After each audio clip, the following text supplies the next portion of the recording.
Now I will discuss the two problems which I have given in the last class. Maybe Samarth has tried and gave the answer, but किसी और ने नहीं किया है. Let's do that one. The first problem is here.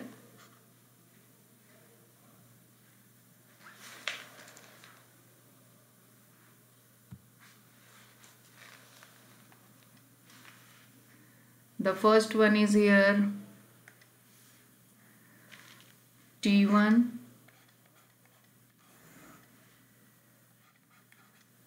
T2 and T3 ये तीन यहाँ पे ट्रांजेक्शन्स गिवन है एक शेड्यूल में. First is read A, then again read A, T2 ने भी रीड किया एंड आफ्टर दैट T3 ने B को रीड किया. देन यहाँ पर WA RC that means third data ये C है. नेक्स्ट यहाँ पे RB एंड WB.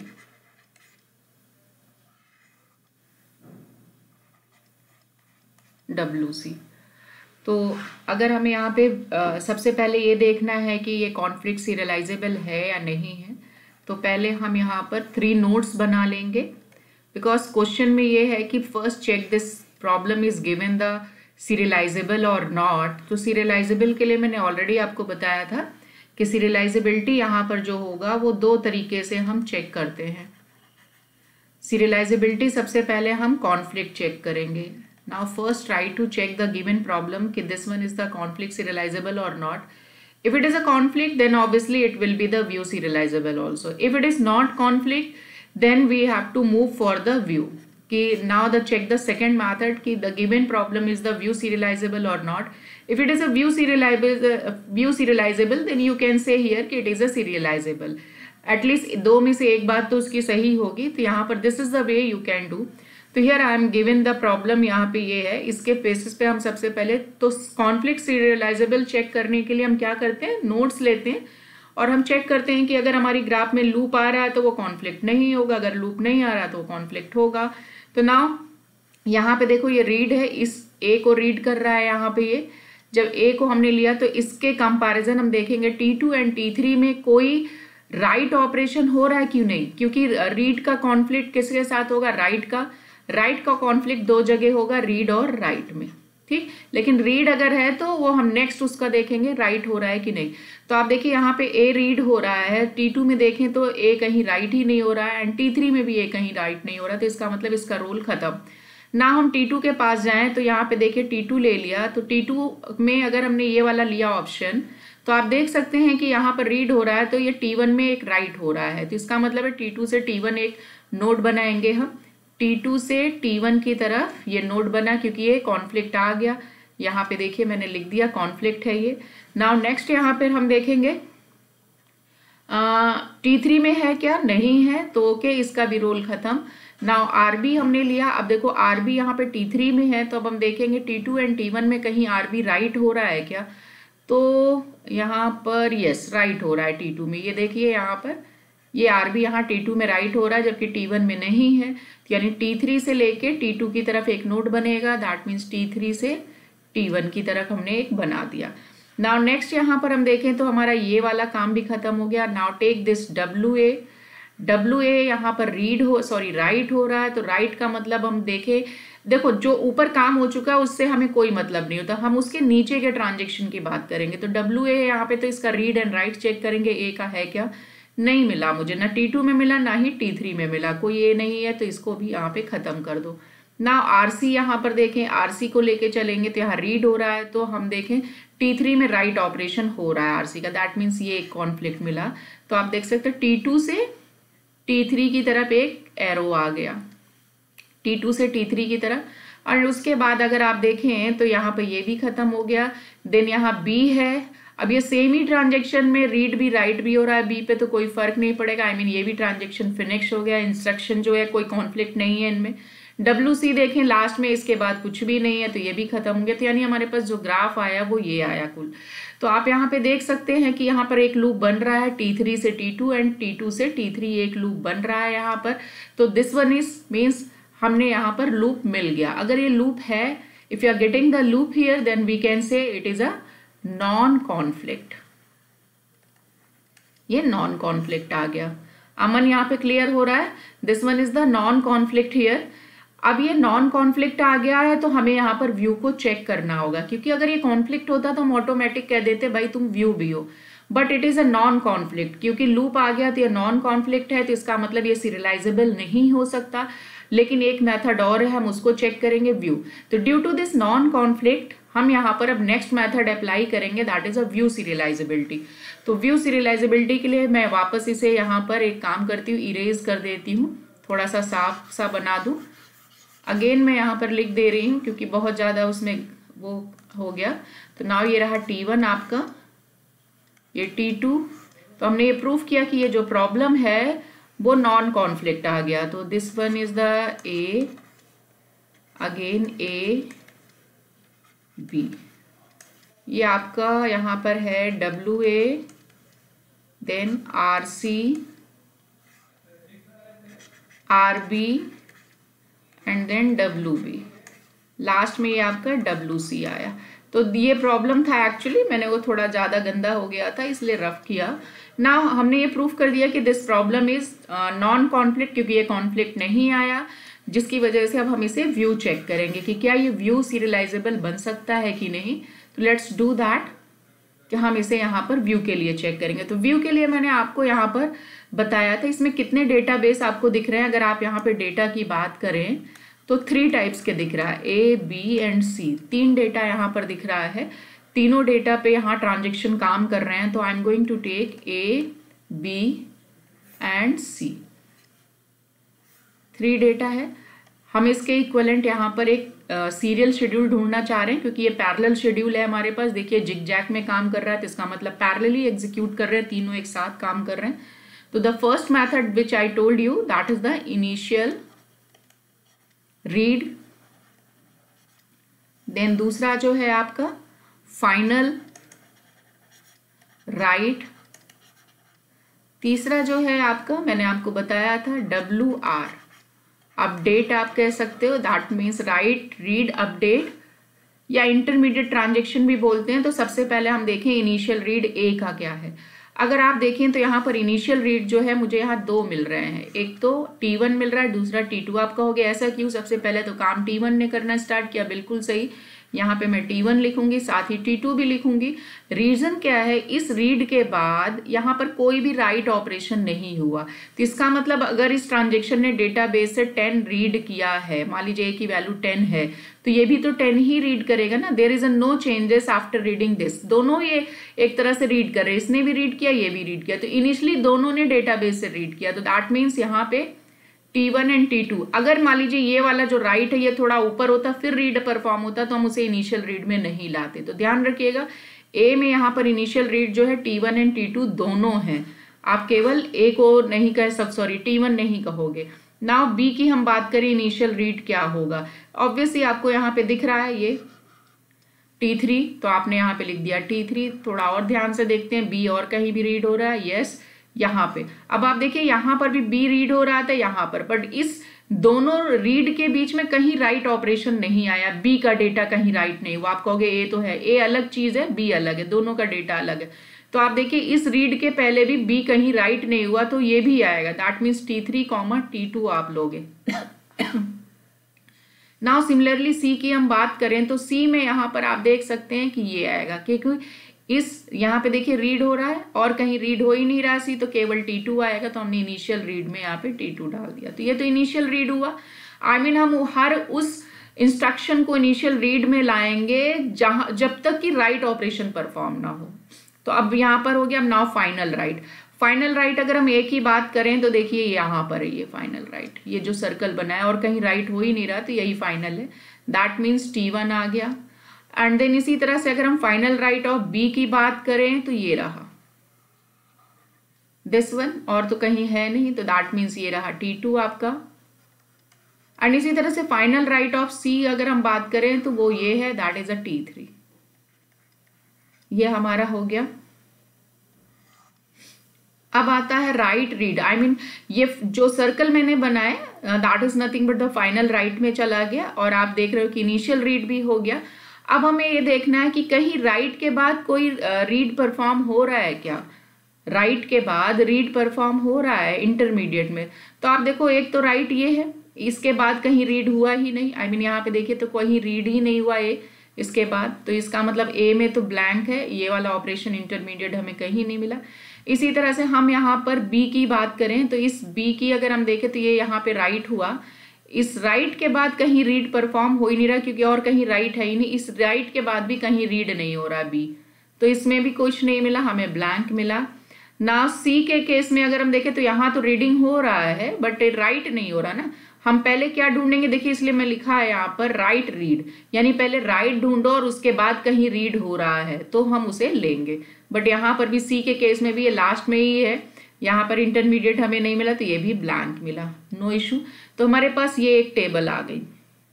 अब ये जो टेबल आई है हमारे पास, इससे हम ये देखेंगे कि हमारा जो सीरियल ऑर्डर है वो क्या बनेगा। थोड़ा सा ट्रिकी क्वेश्चन है ये।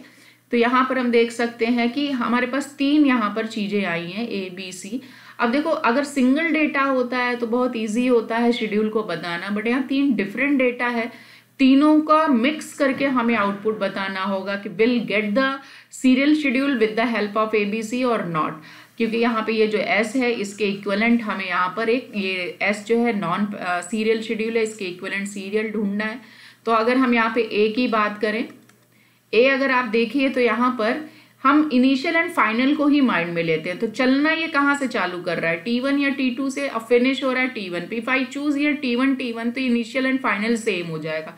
I have the second option, तो हम इनिशियल T2 ले लेंगे और फाइनल T1। तो यहाँ पे जो लूप होगा T2 टू T1 ले ले रहे हैं, एक हमें ये मिल गया। बी अगर हम बात करें तो बी मुझे क्या आइडिया दे रहा है सीरियल के लिए कि यहाँ पे T3 T2 और फिनिश हो रहा है T2 पे, तो हम यहाँ पे T3 वाला चूज करेंगे इंस्टेड ऑफ T2। तो I get here T3 tends to T2 क्योंकि इनिशियल फाइनल सेम हो जाएगा।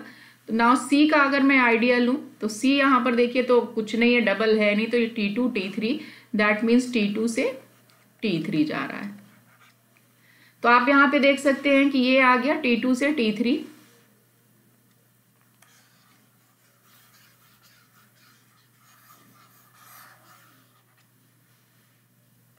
नाउ आप देखो अगर मैंने यहाँ पे ए एंड बी को कंबाइंड किया और इनसे कोई सीक्वेंस निकाला मैंने, क्योंकि 3 ट्रांजैक्शन है हमारे पास, तो आप देख सकते हो कि यहाँ पे क्या है T3 से T2 एंड देन ये T2 से T1 पे, यानी कि एक शेड्यूल हम बना सकते हैं फ्रॉम ए एंड बी के डेटाबेस से। अगर हम एक ऑर्डर फाइंड आउट करें तो ये हो गया T3 देन T2 पे ये खत्म हो रहा है, तो ए जो है T2 से स्टार्ट होके T1 पे, तो हम इसको ज्वाइन कर सकते हैं और हमें एक शेड्यूल मिल जाएगा, that is a T3 T2 T1। तो ये मुझे ए और बी जो मिलके मुझे एक आइडिया दे रहा है वो ये है, बट अभी ये ए बी का है। If I combine here A B and C, तो ए बी का तो ये रिजल्ट आया। अब देखिए ए बी का रिजल्ट ये है और सी यहाँ पर है।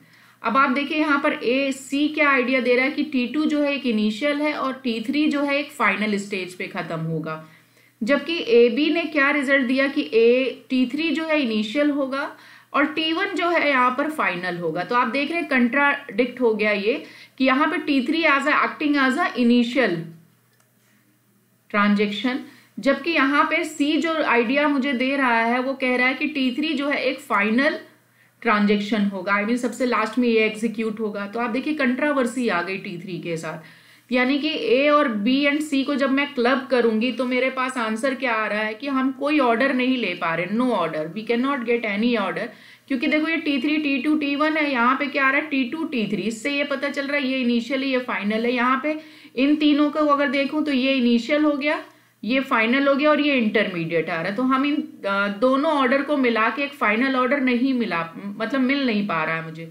तो दैट मीन्स यहाँ पे क्या हो गया, कॉन्फ्लिक्ट आ गया, किसका, ए बी एंड सी को जब हमने कंबाइंड किया तो हमें कोई ऑर्डर ही नहीं आ रहा बल्कि कॉन्फ्लिक्ट हो गया, I mean we can not get any order.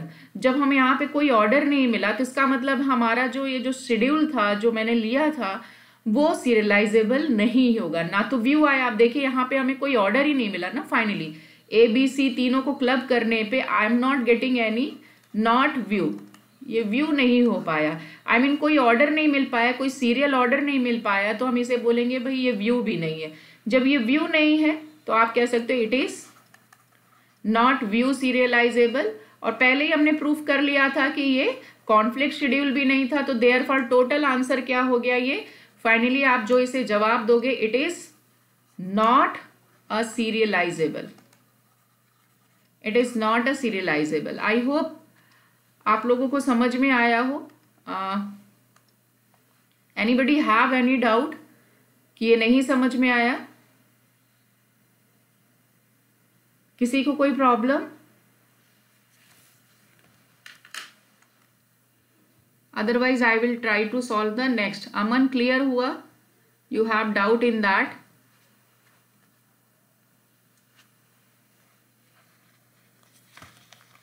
I hope तुम्हें व्यू भी क्लियर हो गया होगा और कॉन्फ्लिक्ट भी क्लियर हो गया होगा।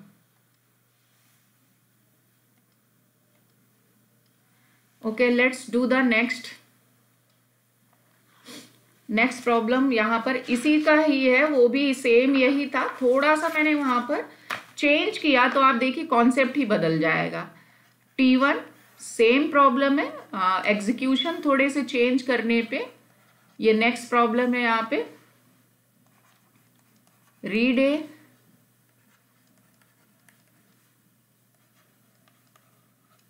तो प्रीवियसली हमने देखा कि ये जो प्रॉब्लम था वो सीरियलाइजेबल नहीं था, क्योंकि उसमें आपने ना तो कॉन्फ्लिक्ट मिला हमें, ना ही हमें मिला व्यू। अब इस प्रॉब्लम में देखते हैं कि क्या होगा, आई मीन ये व्यू या कॉन्फ्लिक्ट होगा कि नहीं। Let's do that, and this one is the WC, ये आ गया। आप देखिए सेम है, ये WC प्रीवियस प्रॉब्लम में ये T3 में था, अभी मैंने T1 में डाल दिया उठा के, थोड़ा सा इधर चेंज किया है।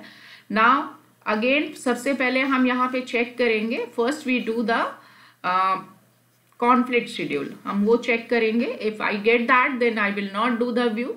तो नाउ यहाँ पे रीड की अगर हम बात करें तो इस रीड के इक्विवेलेंट कहीं पे राइट हो रहा है। हम T1 जहां हम खड़े हैं ना, अगर हम वहां से स्टार्ट कर रहे हैं, आई will not look in that, बल्कि उसके अपोजिट ट्रांजेक्शन पे जाएंगे, that is a T2 and T3।